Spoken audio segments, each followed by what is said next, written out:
Welcome to our webinar, What's in Store for 2024. As we come to the end of 2023, despite rates continuing to be hiked around the world, the much forecasted recession has yet to arrive. However, the US stock market has continued to roar ahead, driven by a very narrow group of stocks, while bonds had another bad year. Some emerging markets, such as South Africa, are broadly flat, while China is down, despite being one of the fastest growing regions in the world this year.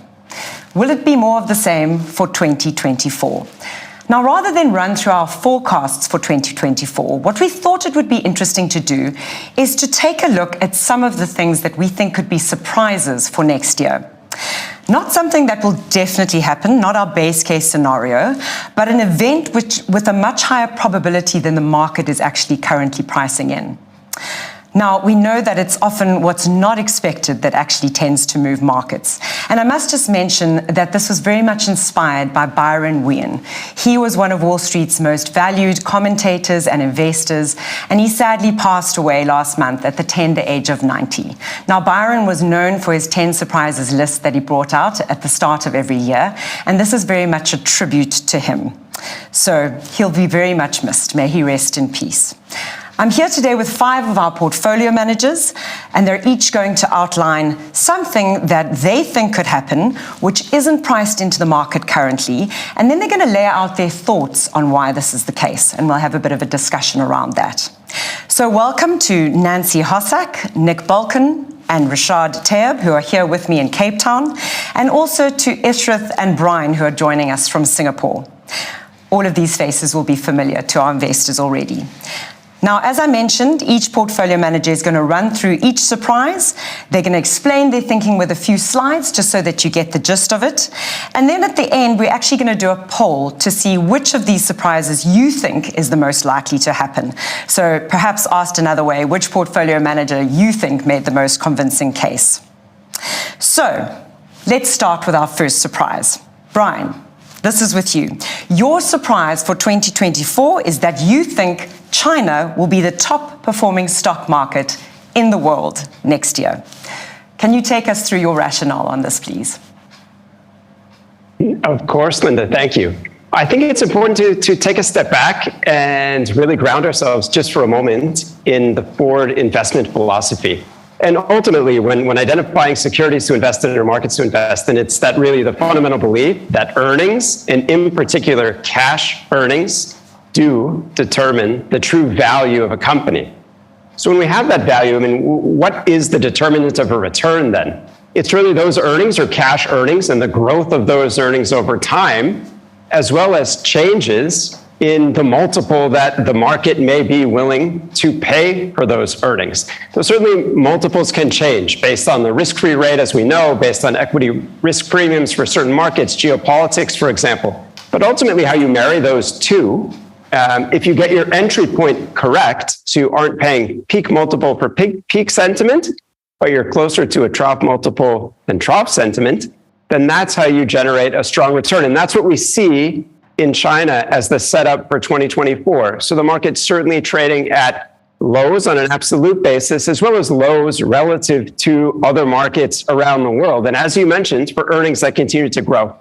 So if I look at really 3 reasons, and I'll just highlight 2 long-term reasons and 1 as we set up for 2024. So if we pull up the first slide, one of the reasons that we think China is attractive, and we've used this slide previously, is just the underlying growth in demographics. So the strong growth in the Asian middle class in general, and in large part, this is due to growth in the Chinese middle class.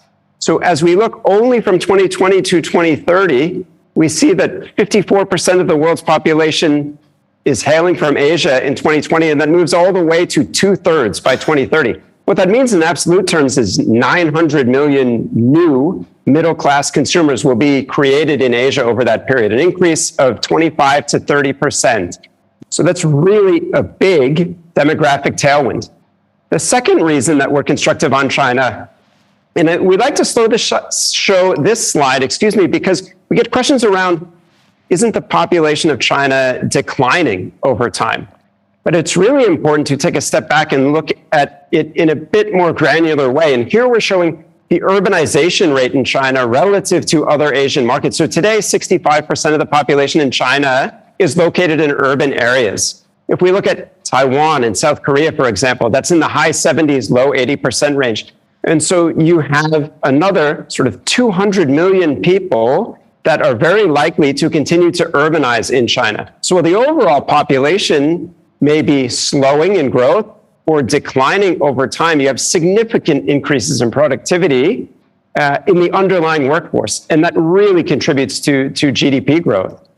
And then lastly, as I mentioned, it's really taking a look at the underlying earnings of the individual companies, the country, and the index itself. And what we see for the setup today, as we look forward, is 15 or so % earnings growth at the index level. And this is 1.5 to 2 times what we see in other Western or developed markets around the world.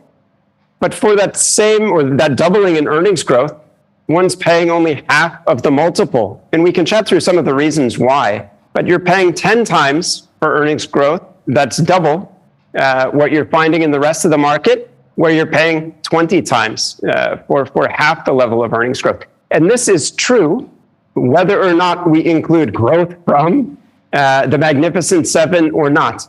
And I think that that's an important point to make.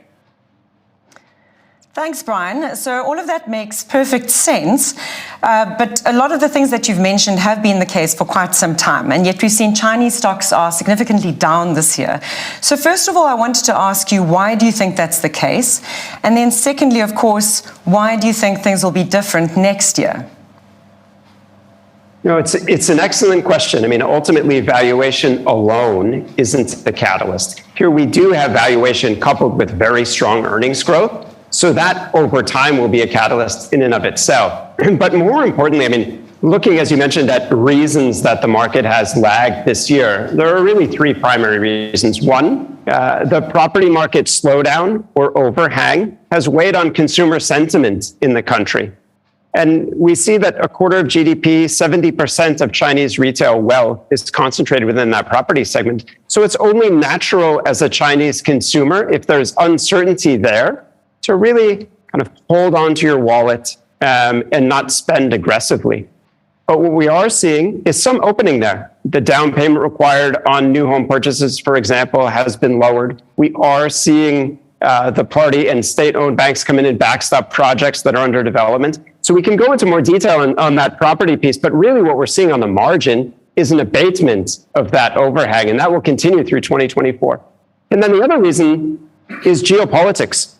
So we all follow, obviously, the chip wars and semiconductor restrictions coming out of the US, for example, that has restricted certain pieces of semiconductor equipment and technology to be exported into China, which certainly is crimping that leading edge semiconductor supply chain within the Chinese economy. And that certainly has been an overhang and will continue to be an overhang on that leading edge side for a period of time going forward. But what I think the press hasn't really caught on to, and what isn't chatted about in most Western investment circles, is that when you look at the lagging edge technology, you're seeing massive growth in China, where only 12 months ago, sort of less than a third of semiconductor manufacturing equipment would have been sourced within China itself. Today, that's close to 60% of the market. So a massive increase in market share. And a lot of that technology over time, as it continues to improve, will then be exported to the rest of the world. So while we don't expect that geopolitical uncertainty or the overhang to go away completely, what we certainly expect is that to be more demonstration of the strength of the Chinese kind of technology space with or without the ability to import technology on the leading edge semiconductor side. So with property overhang abating and geopolitical overhang abating a bit in 2024, that's why we think the catalyst of earnings coupled with valuation will be able to drive the market. Right, so Brian, that makes sense. But one of the other risks for China, which obviously was one of the main reasons for its growth in the last cycle, but obviously a major hindrance for it now, is the property sector downturn. Now, Nick, I know you have some thoughts on this. We've debated this widely within the investment team. What's going on with the property sector in China, and why does this potentially pose a risk to Brian's thesis? Yeah, I think it's an important one, and it's one, as you said, we discussed quite a lot internally. I think long term, I think the property market has been a big driver for China. I think the one thing about Chinese economy is that they're very long term. They really do think about what's going to happen in the next 10 years.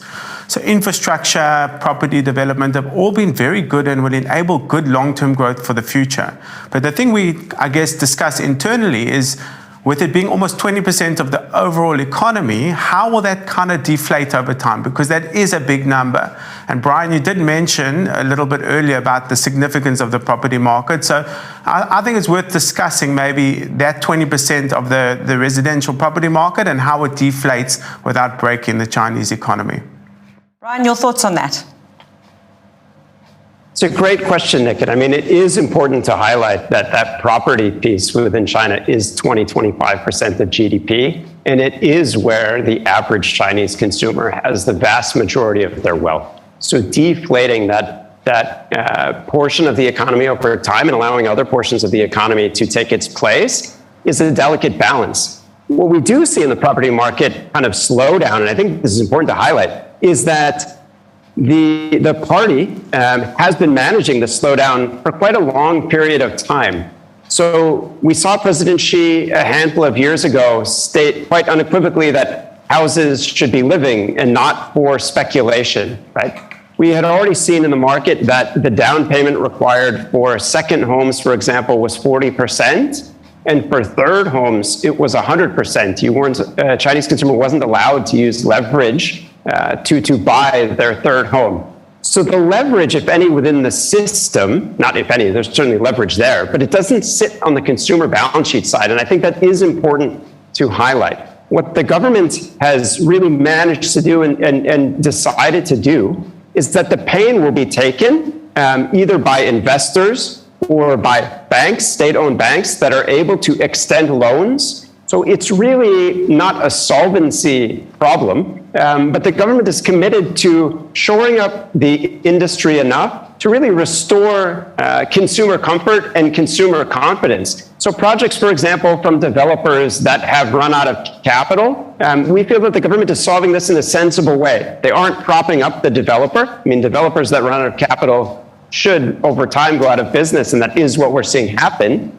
But what is happening is that it's not the end consumer who's left holding the bag. There are funds being made available for property developers to finish the projects. And ultimately, that is what will restore sentiment. I mean, we see wage growth in China, even for the first half of this year, 6% in real terms. And so it's not a function of consumers not having capital to spend. It's just a function of shoring up consumer confidence within that property space, which holds so much of their wealth. And as that happens through 2024, that will be a significant catalyst for the market. Okay, fair enough. Thanks, Brian. We're going to move on to our next surprise. That's with you, Nancy. Now, I know your view on Asia is consistent with Brian's thesis. In fact, you happen to be the analyst that looks at Tencent on behalf of Foord. But your negative surprise is that even if Asia performs well, that the resources sector, and here we're talking about resources as they are listed in South Africa, will perform poorly next year. I should say will continue to perform poorly next year. Now, most people often think of particularly China and resources going hand in hand. Can you explain and walk through your thinking on this?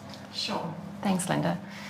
Yeah, so, this is a question that we really get asked a lot by our clients, which is, well, if you guys are so constructive on China, how is it that you're underweight resources in South Africa? And so this was a great kind of moment to really unpack our thinking on this. And if I just start, with unpacking this a little bit in terms of, if we just go to the next slide, we are going to represent in this chart, sorry, just give us a second. Sorry, this is not working. There we go. All right. What we've represented here is the Shanghai Composite relative to the MSCI All Country World Index in the red. And alongside that, we've represented the resources sector on the JSE relative to the All Share Index. And, clients are not wrong when they say that historically these two things were quite highly correlated. And so in the shaded area, you'll see there was specifically a high correlation between these two stocks prior to 2015. And then quite interestingly, in 2015, we saw the Shanghai index really buoyed by a lot of retail investor sentiment. And at the same time, we had commodity prices really plunging during that period. Since then, we've seen the resources sector in the JSE actually rally. And at the same time, sentiment in China has turned very negative, and we know it's sitting at very, very negative levels at the moment. So the next question is, well, why have we seen this resource rally? And the reason for that is really that commodity prices are pretty high at the moment. And so this is the copper price and the iron ore price. And what we've done here is we've actually just reflated these prices just to give you a sense of where these commodities are in terms of their long-term history. Are they cheap or are they expensive? And I think what the chart shows quite clearly is that we're out of the very expensive range that these two commodities hit about a year, 2 years ago. But certainly commodity prices are quite healthy. And this is really despite the fact, as we've talked about already, that the Chinese property sector, which is essentially the biggest market for these two commodities, has slowed dramatically, which is quite counterintuitive. And we've talked about that already with Brian, but I think it's often easy to miss how extensive the downturn has really been. And so what we're showing here is new housing starts in China, and it's represented on floor space. And what you can see here is that it's also a monthly metric. So you can see that over the last 2 years, new starts in Chinese housing are down 65%. And what I find particularly amazing about this chart is that if we look at new starts right now, they're actually below where they were in February 2020 at the height of the pandemic. So it's really been an extreme change for this very big customer in terms of the commodity guys.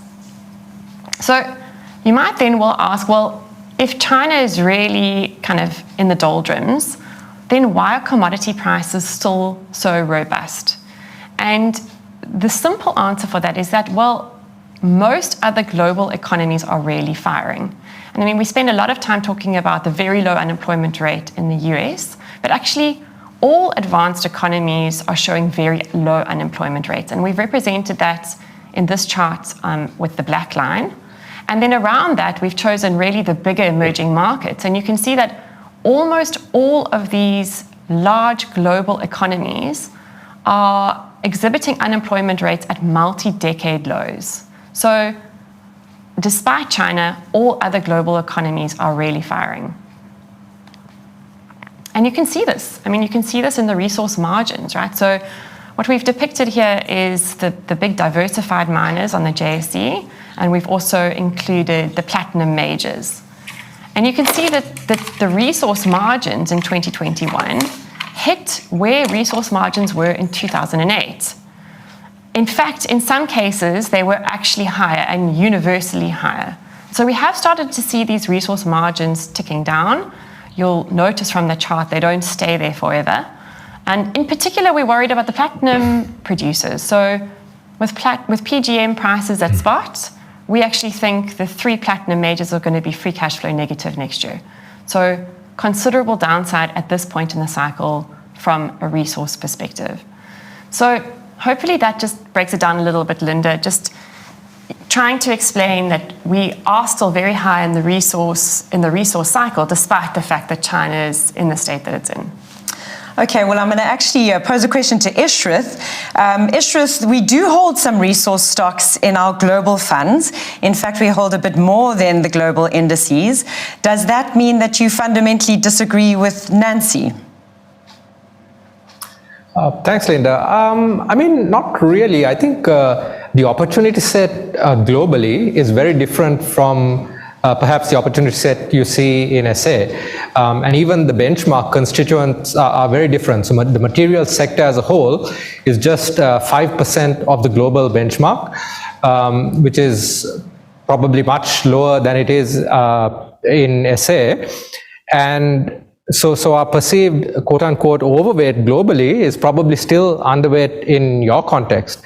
And also, the type of businesses we own globally are typically very idiosyncratic stock-specific stories, or these companies exposed to very long-term structural trends like electrification, which we play through, say, copper or lithium, and through the lowest cost producers for those metals globally, which also happen to be in a structural deficit over sort of the next 5 to 7 years. So, yeah, I think it's more a difference in opportunity set between the global and SA context.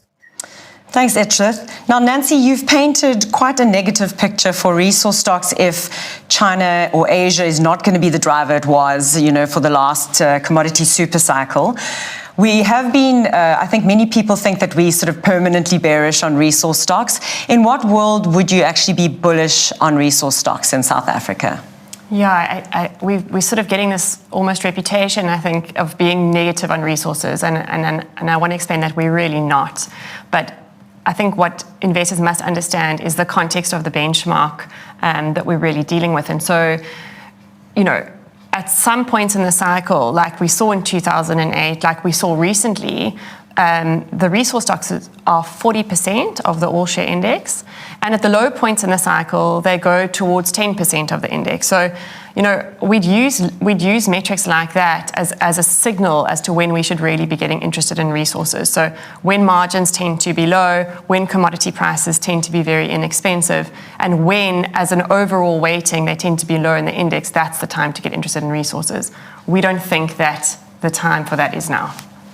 Okay, fair enough. Let's move on to our third surprise. This is with you, Nick. Now, we've just heard from Nancy that she thinks the resource sector is going to be a dud next year. Your surprise will be a little bit more encouraging, I think, for the South African investors who are listening to us. You think that despite this, so despite the resources sector coming under pressure, continuing to come under pressure, that the South African equity market could be up more than 20% next year in 2024. Give us your thesis on that. Yeah, thank you. Yeah, I love to do these sorts of out of consensus debates. I think they're very good. So I absolutely do think there's a real possibility that that does happen. Why could it happen? I think with the headwinds that Nancy spoke about, I think obviously that really does detract from the overall total return. But there are many other ways that we can make money. So we have NASPA's process at almost 18% of the overall equity fund. And I think Brian laid out quite a good thought process of how we think China's going to go, but importantly, not only China consumer, but especially China internet companies. And I think when you think about it, Tencent actually produced a phenomenal result, growing its earnings more than 30%, even notwithstanding a kind of lower revenue number, which was not too bad actually at around 10%. So you have that big earnings growth, and actually if you look at the multiple of Tencent, exits investments, it's a 12 times PE. So a company like that with almost 18% in the equity fund can really do some of the heavy lifting. The rest of the heavy lifting, sorry, I just want to see I was on the right. Surprise, yeah, that is, okay. The rest of the heavy lifting is going to be done by the South African incorporated stocks, in my opinion. How will that happen? I think one of the ways is you'll have a surprise on economic growth next year. You'll have a 3% economic growth if we do have a release of the pressure valve of the depressing power outages that we had previously. And you mustn't underestimate the negative impact that you have from the power outages. Obviously, the direct impact is on manufacturing, but the second thing is obviously that the confidence levels of people really do go down when you have the load shedding. And you mustn't underestimate the amount of confidence that gets sucked out of an economy when you sit in the dark. So this illustrates exactly what I was talking about, the first chart. The dotted line at the top shows you the cumulative load shedding that we saw in 2023 versus all the other years. It was huge, and as I said, a huge hindrance to the overall economy in many different ways. What's going to happen? I think 2023, as it says, was the worst year. 2024 could be one of the better years. Now, there's still structural issues through time, but I do think things are turning for the better in 2024. Why is that? This is a chart that was put out by Eskom quite recently. Now, this just shows you in technical terms, I won't get into the detail, that almost 7,000 megawatts could come back into the power grid over the next 2 years. Every 1,000 megawatts equals one level of load shedding. So if everything goes perfectly, obviously it doesn't happen that way. We could have 7 additional levels reduction. Now, that means that at the peak of winter, we might escape total load shedding. Remember, what happens also is in the industrial sector, they always sit 2 levels lower than the national level. So there's a lot of good things, and I think this is something that's not just a pipe dream. We have seen the energy minister doing much better. That big orange block at the beginning of Kusile, we've already seen 2 of those come in ahead of schedule. So we're really halfway there on the orange block. And we do think that there's a good move ahead on the power side of things. So that will unleash quite a lot of, I guess, growth if this plays out the way I've laid out over here. Obviously, then you need more than one engine for growth if you're going to do 20% in the stock market. The other one is obviously on the fixed capital formation side. Now, we spoke about China, and that property on its own is almost 20% of the overall economy in China. It's very much lower than that in South Africa. Our government has run out of runway from its balance sheet perspective, and the red line shows you that they just don't have the money to spend on the public sector. What could happen in 2024, which is interesting, is continued growth from the private sector. We have seen Transnet speak about a public-private partnership at the port with the Filipinos, and I think that is a signal that the government is interested to do more of them, and they have shown their intent. And that usually happens when the government runs out of money, that they now do look to the private sector to help them. So that could be a really interesting, I guess, non-consensus view, that you have the fixed capital formation from all of those things coming back, but also some of the renewables that we do know about, which will alleviate some of the power issues that I spoke about. But where you get the supercharged growth is actually the PE re-rating in a year like that. Obviously, you see the black line. We have put this up before, but it's a good chart, so why not repeat it? That the mid-cap index is really cheap, especially relative to the multiple on the S&P.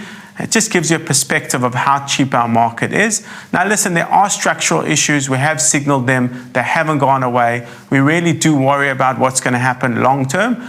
But this is to 2024. We could have a much better power year. And in that, the confidence could be higher and you could have a re-rating. And that will be the enabler of the 20% growth. Okay, great. Thanks, Nick. Now, of course, Nancy, we do a lot of political analysis within the team, looking at the political landscape and how that might affect our opportunity set. Next year is an election year. In fact, there's 76 countries around the world who have their elections next year. That's actually more than half the world's population. Only 43 are considered free and fair. But let's get back to South Africa. Nancy, how do you think that the run-up to an outcome of the elections in South Africa may support or actually derail Nick's thesis?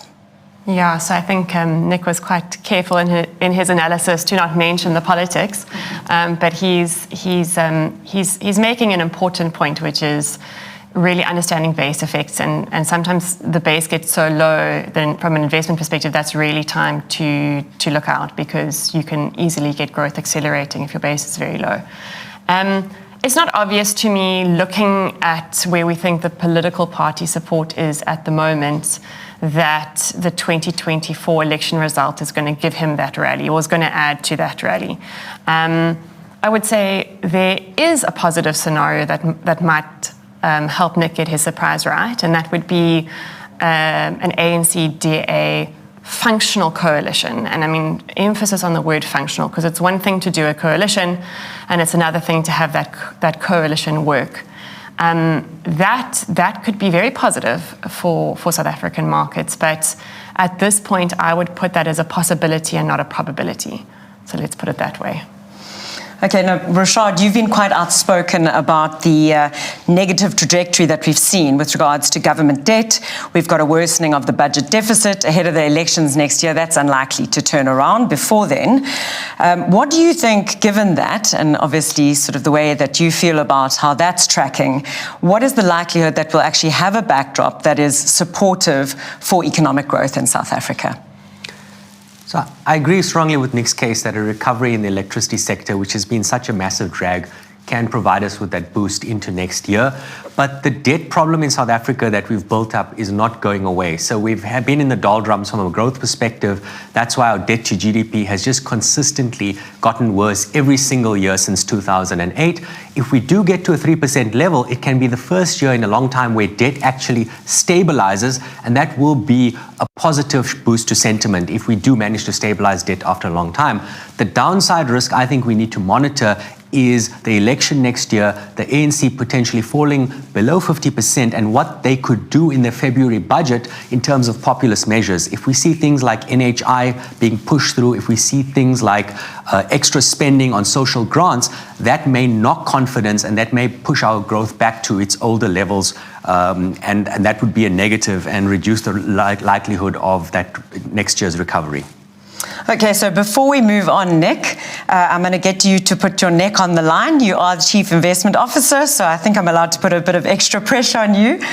We had Brian talking earlier about how Asia is going to be the top performing stock market. You've also said South Africa is likely to perform very well.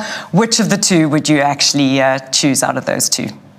Yeah, I think it's an important one because we always do benchmark the South African stocks with the global stocks. It's a very important habit to do. And I think the reason why we do it is we have the ability to invest either in South Africa or globally.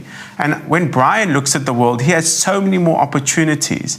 So when we benchmark a SA retailer to a Chinese retailer, which could be an online like Alibaba, the South African retailers are trading at slightly higher multiples with much lower growth, whereas the Chinese companies actually have much faster growth and actually have a lower multiple.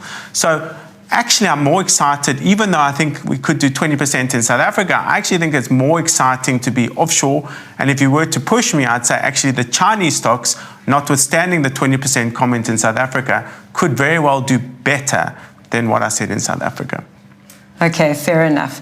Let's turn to our fourth surprise, and we're going back to Singapore with you, Ishreth. Now, you have quite an extreme view. You think that one of the surprises for 2024 is that the oil price could be over $150. Now, it's sitting around the $80 mark at the moment. That sounds pretty scary, although actually when I looked at the history, we forget that oil prices were close to $150 around 2008. So perhaps it's not as outlandish as it initially seems. So first of all, I think it's important to ask, what probability are you assigning to this? And if you could just take us through your thinking on that. Sure. I mean, as you alluded to earlier, Linda, oil at 150 is not necessarily a base case, but is a scenario that's widely underappreciated by the market today. I'd say there's at least a 20-30% chance that oil could be above 150 by the end of next year. More importantly, should this happen, it'll have a profound impact across all sectors and markets. So it's something that we definitely need to be prepared for, particularly given the current setup. It all boils down to good old supply and demand, with supply being the key piece of the puzzle in this case. And if you look at what's happened over the past 10 years, capital investment into new supply of oil and gas has shrunk dramatically for various reasons. In fact, aggregate capex for energy companies adjusted for GDP is at its most depressed level over the past 30 plus years, and 75% below its peak in 2014. What this means is that existing oil and gas fields start depleting quite materially going forward by, say, 7% annually for oil and 5% annually for gas.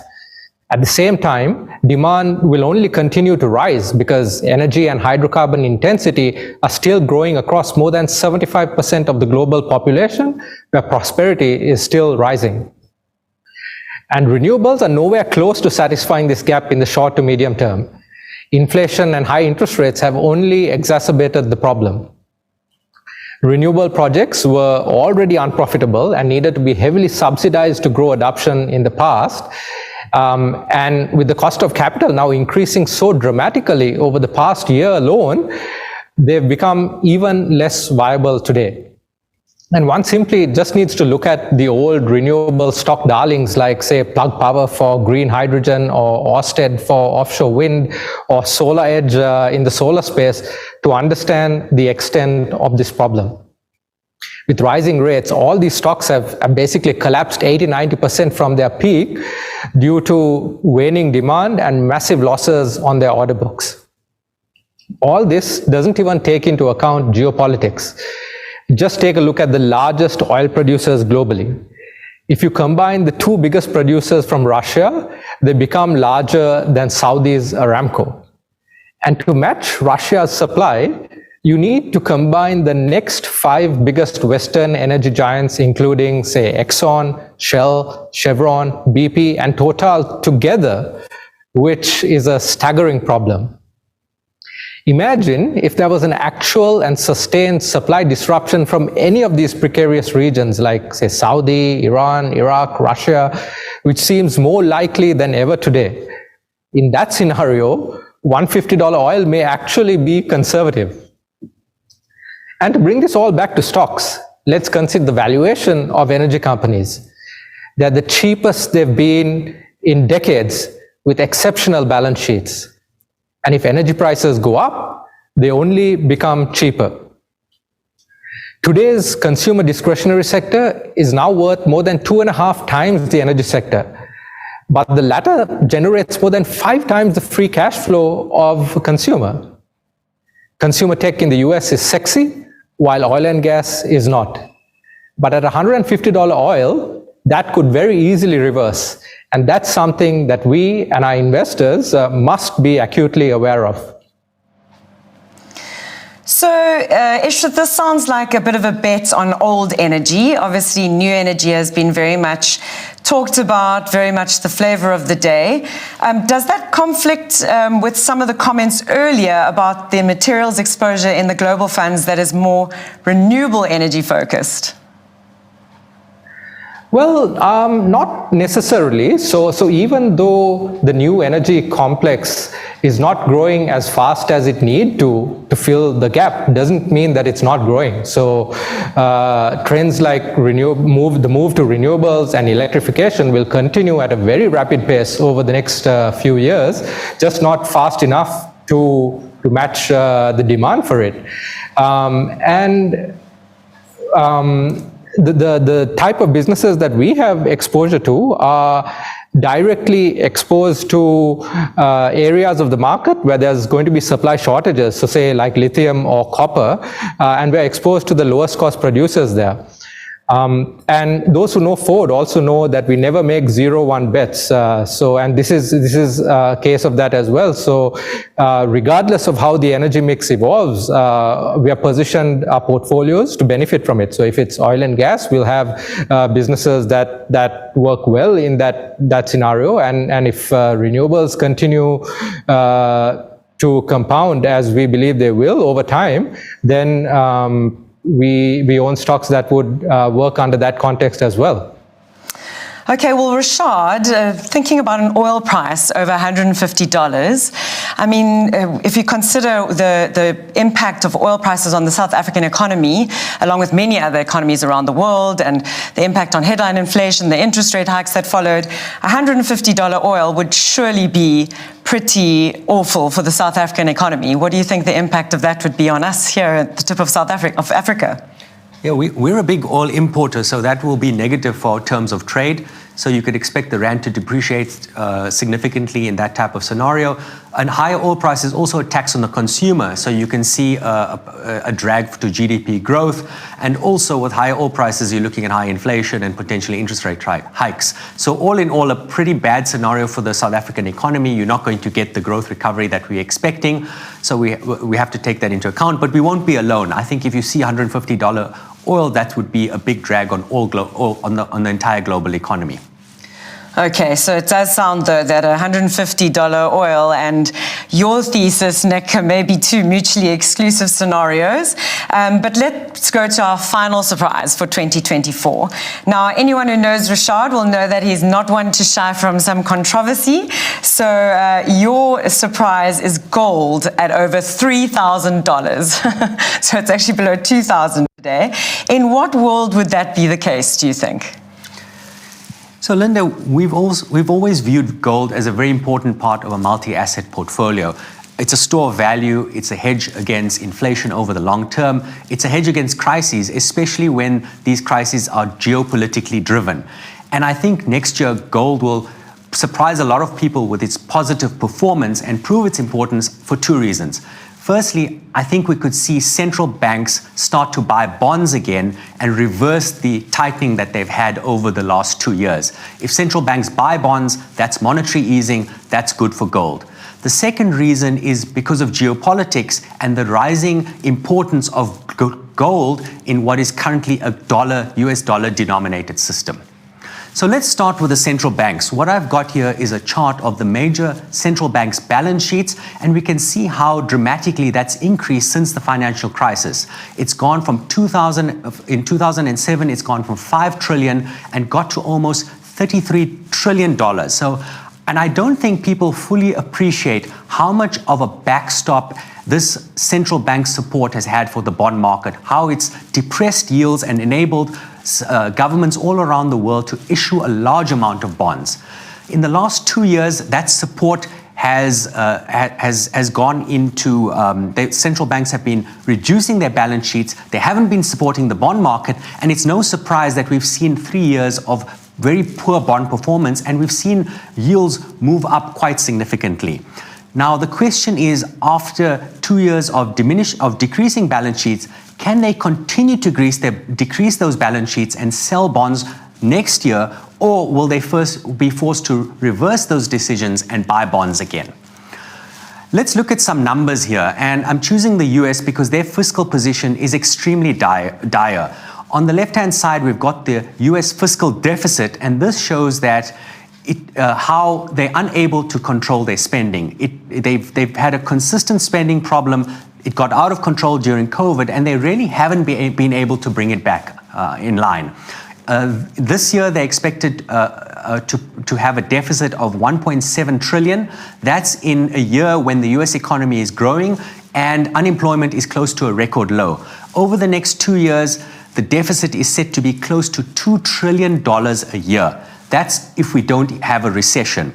Now, you take that $2 trillion and you add the quantitative tightening that the Fed is doing of $95 billion a month, that adds up to over $1 trillion.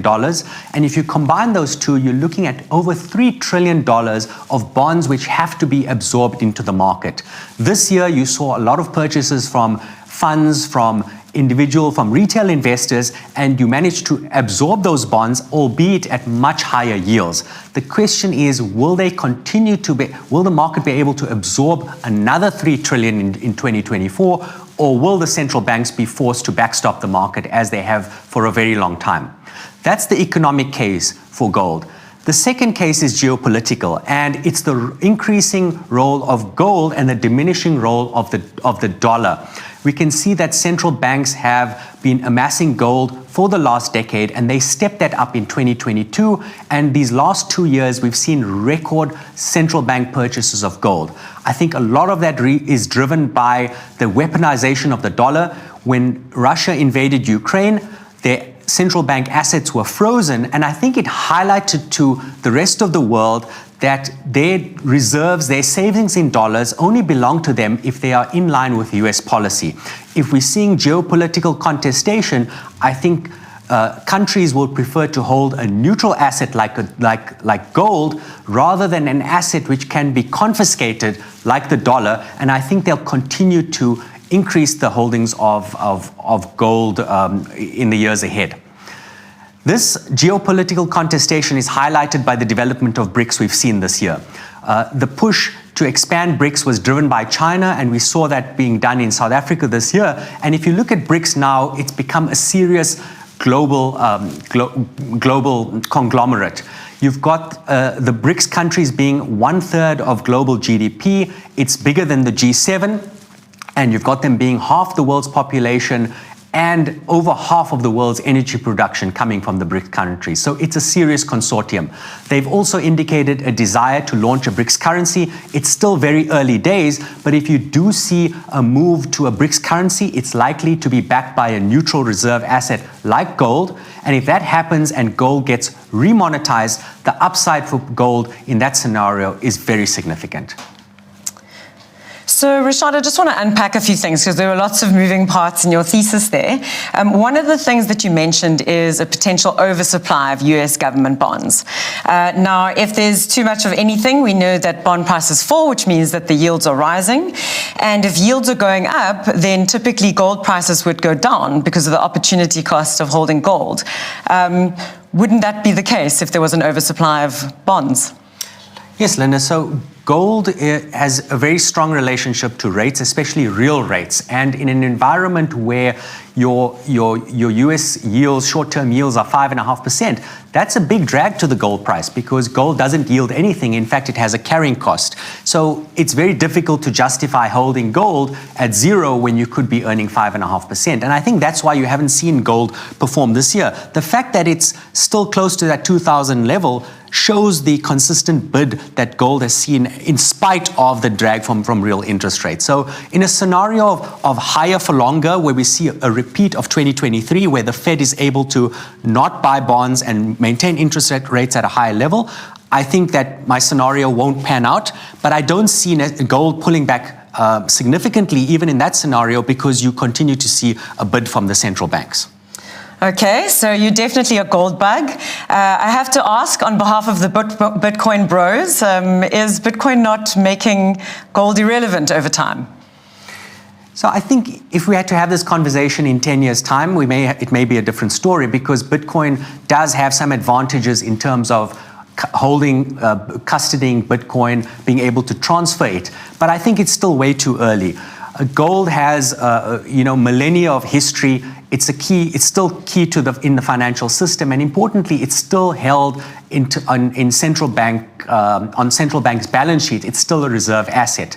So, in a scenario where the debt problem is currently out of control, in a scenario where the central banks would be forced to intervene and backstop the bond market again, that's not a story for 5 or 10 years away. I think that is going to happen in the next year or two.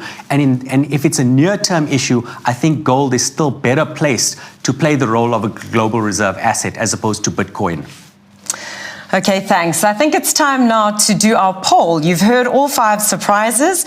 I'm going to launch a poll, which is hopefully going to pop up on your screen. So you can see that you can vote on which surprise you think is the most likely in 2024. Number 1, China will be the top performing stock market in the world. Number 2, the SA resources sector will perform poorly even if Asia performs well. Number 3, despite resources underperforming, the South African market will be up more than 20% next year. Number 4, the oil price will be $150 or higher. And then lastly, the gold price will be $3,000 or higher. Now, I'm going to give you a little bit of time to vote. But while we do that, of course, it's all very interesting to hear these discussions. I hope some of these things have actually helped you understand our thinking. But Nick, I just want to ask you to put this into context. Obviously, these are the sorts of discussions that we have around the investment team table, I should say virtual table for our colleagues in Singapore who join us every morning. How do these feature into our forecasts and how we actually positioned in our portfolios? Sorry. Yeah, I think unashamedly Foord is a forward-looking house. So we do look forward and we're trying to think, and it's not an arrogant way. We're not trying to predict the future. We're trying to understand the opportunities, we're trying to understand the risks, and we're trying to assign probabilities to those different opportunities and risks. So when we think about it, it's important to actually look forward, see the different scenarios, but importantly, if anything happens that means that the one scenario is becoming more interesting, it allows us to adjust quicker than other people because we've done the work, we've assessed the different scenarios, and then we have more conviction to say that that scenario has a higher probability. So if we use Rashaad's example, the $3,000 gold, I think it's a great way to illustrate what we're talking about. So if he assigns a 20% probability to 3,000 gold, that's a significant upside that we think in a 20% probability event, and I'm just it's not the exact probability, but I'm saying assume it is in this scenario, it means that there's huge upside for 20%. If we think in the other base case, which is the 80% scenario, that you actually don't lose a lot of money from gold, then actually you've got optionality to own gold. So I think that's how we think about these different scenarios that we've been painting, the 5 different examples that we've used. And that's not the only 5. There are many others that we haven't spoken about today, but we need to think off the billiard table. We need to think about the probabilities that aren't priced in, as you said at the beginning, and that's where the opportunity set is. Okay, thank you everyone who participated in our poll. I'm going to share the results with you.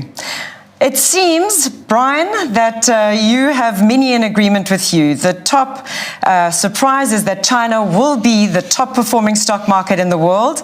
Maybe we're just looking for some good returns out there. Second is you, Nick. SA market will be up more than 20%. And then we have some support to say that the SA resources sector will perform poorly. The gold price, only 12% voted for that, over $150, and not too many gold bugs. I think we have more Bitcoin bros in the audience, Rashaad. So thank you very much for participating in that. We haven't given great detail to the various strategies and the positioning. We are doing a lot of podcasts and videos.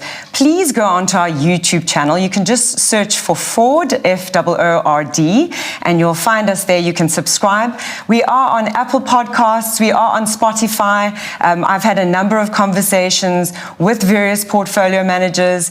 I also do a very short podcast every month, which gives you a little roundup of what's happened and a little bit of an insight into what we're thinking. So for more detail on our positioning, please do go and look for those podcasts and subscribe to those channels so that you are getting that information.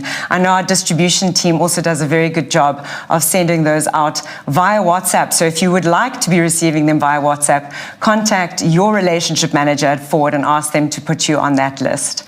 So yes, I think another point that we need to make is that our portfolios are very well balanced. We never bet the house. I think somebody mentioned earlier on any one particular outcome.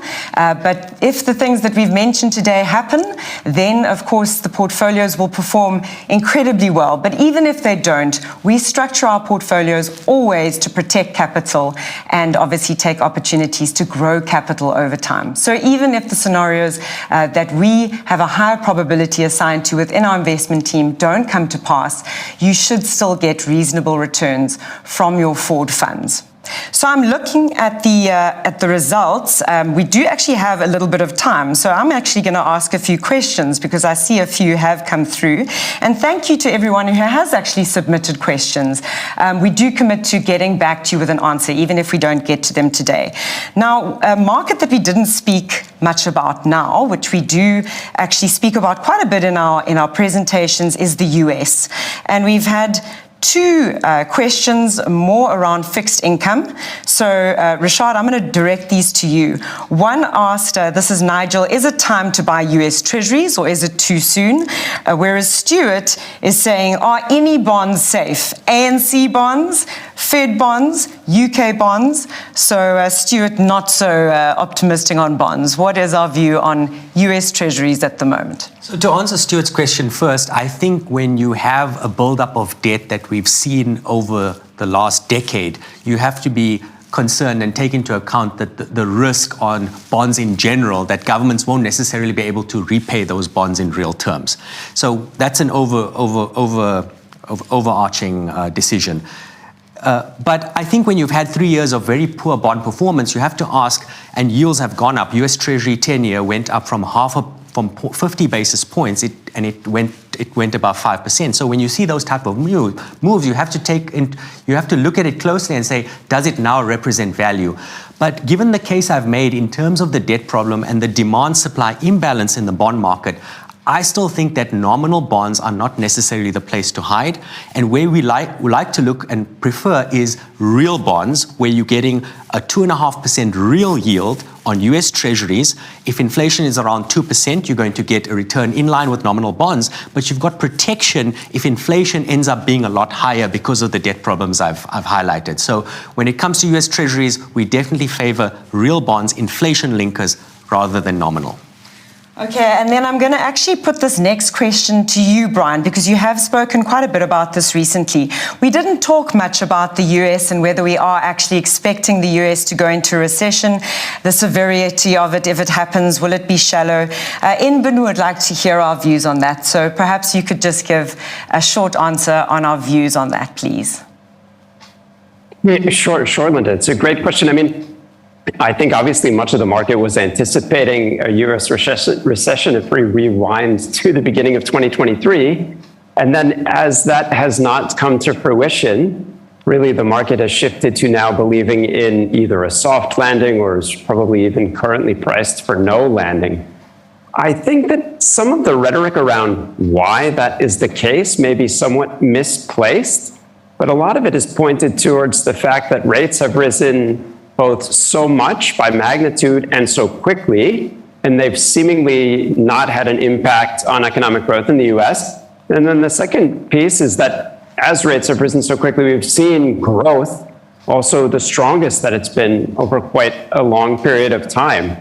But what's important for us, at least, is to look at not only what's priced into the market, but how the economy and markets have reacted during past periods of rate rises. And if you look at every period of rate rise since the 1950s, so there's sort of 10, 11 periods over that 70-year period, on average, now average doesn't mean that on that point in time going forward is when a recession will take place, but on average, it's taken close to 2 years from the first rate rise to a recession materializing in the US. Today, we sit 18, 19 months in. So the fact that we haven't seen one yet, it doesn't mean that one won't necessarily materialize.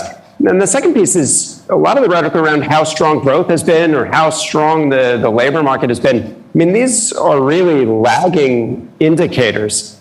GDP growth typically is the strongest during periods of rising interest rates, right? And if you take a step back and think about that intuitively, it makes sense. Rates are rising because inflation is strong, but also because economic growth is strong. So really, you don't see a recession materialize until after rates have peaked. That's how it has played out over the past 11 times in 70 years.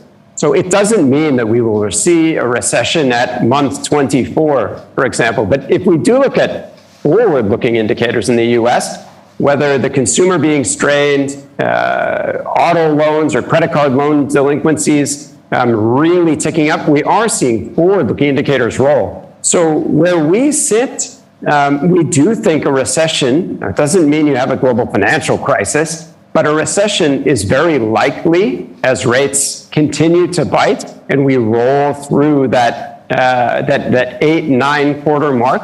So as we move through 2024, we would not be surprised at all to see the US tip into recession. And it's also one of the reasons why we think that China could be one of the best performing markets globally. It's on an absolute basis, but also on a relative basis, you start to see real rates bite, in particular in the US. Thanks, Brian. Well, Ishreth, I think you convinced Mahir about oil prices. He would like to know what companies would you look at including in your portfolios to benefit from the potential rise in oil prices? And I know obviously there's some particular characteristics that we like about some of the energy businesses that we own in the portfolio. Perhaps you could just give him a bit of color on that, please. Sure. I mean, there are two ways to look at it. Obviously, you have the producing businesses, of which you want to own the lowest cost producers who are returning all the cash that they're generating to shareholders. So we own stocks like Occidental Petroleum, Shell, and Total as well. And the latter two, because they have a lot more gas exposure than oil, and the European names are trading at a 50% discount to the US names, simply because they're not as ESG or perceived as sort of ESG friendly in Europe, where it's a much bigger issue than in the US. So there's idiosyncratic stock-specific valuation stories there, as well as a broader re-rating as well. And then the second piece is the energy services space, because I mean, if oil does get to 150, what that's going to do is unleash a whole lot of new exploration into sort of deep water and other areas which have been starved of capex spend, as I pointed to in the charts earlier. And to play those, we own, I mean, obviously you can own the majors like Schlumberger or Halliburton. We own Baker Hughes because they also have dominant market share in supplying turbo machinery into the LNG space. So even if oil servicing doesn't grow as you would expect, or even if oil doesn't get to 150, you have this LNG tailwind that would benefit a business like Baker Hughes that comprises more than 50% of their earnings. And we own this business TGS Nopec, which is a small geophysical seismic data company. So they basically provide data into the oil and gas industry. They are asset light, they generate software-like margins, they have zero debt, and they have dominant market share within their segments. They have sort of 60% plus market share across the whole seismic data value chain, and it's priced as if it's going to go out of business in the next 5 years, because capex really hasn't come back as you would expect. But yeah, I mean, so those are the two ways we would have direct exposure to oil and gas, both through the producing businesses and the service companies. Thanks, Ishreth, and unfortunately that's all we've got time for today. There is a little survey that's going to pop up when you end the session or when we end the session, either way. Please do fill out the survey. We'd love your candid feedback. We'd like to know, did you enjoy this? Should we do this every year? And I'd like to thank my colleagues, Nancy, Nick, Rashaad here with me in Cape Town, Brian and Ishreth in Singapore. Thank you to everyone who's joined us as well. Goodbye.